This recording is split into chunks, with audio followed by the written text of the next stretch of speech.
எண்ணத்தில் நலமிருந்தால் எல்லாம் சிறக்கும். ஜோதிடர் பொய்க்கலாம், ஜோதிடம் பொய்க்காது. சமூகத்தில் சிம்மத்தின் நிலை என்ன?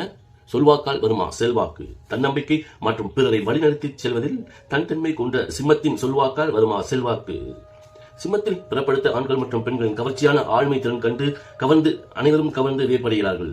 இவர்கள் தன்னுடைய சொல்வாக்கினால் சூழ்நிலையை தமக்கு சாதகமாக்கி சோதனைகளை சாதனைகளாக மாற்றும் மன வலிமை கொண்டவர்களாகவே இருக்கிறார்கள். பொது வாழ்வில் ஆர்வம் கொண்டவர்களாக இருந்தாலும் தன்னுடைய சொல்வாக்கால் தொழில், குடும்பம் மற்றும் நண்பர்கள் மத்தியில் பெயர் மற்றும் புகழ் யாவும் தனக்கே உரியதாக்கிக் கொள்கிறார்கள்.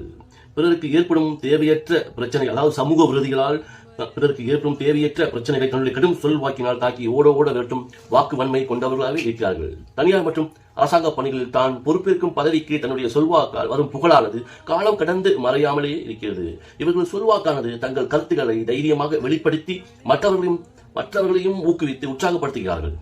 இவர்களின் உணர்ச்சி வசப்படும் தன்மையால் கடும் பிரச்சனைகளில் மாட்டிக்கொண்டாலும் தன்னுடைய அறிவு சார்ந்த சொல்வாக்கால் சிக்கல்களை தீர்க்கும் திறன் கொண்டவர்களாகவே இருப்பதால் இவர்களின் சொல்வாக்கால் பெரும் செல்வாக்கானது தன்னுடைய குடும்ப பெரியவர்கள் மற்றும் பெண்களின் வழியாக தான தர்மங்கள் மற்றும் ஆலய பணிகளில் ஈடுபடும் போது சமூகத்தில் மகா புகழுடன் வாழும் மிக மிக உயர்ந்த நிலையை அடைகிறார்கள் என்று கூறி விடைபெறுவது உங்கள் ராஜ ஜோதிடராதி. மீண்டும் அடுத்த பதிவில் சந்திப்போம். நன்றி, வணக்கம்.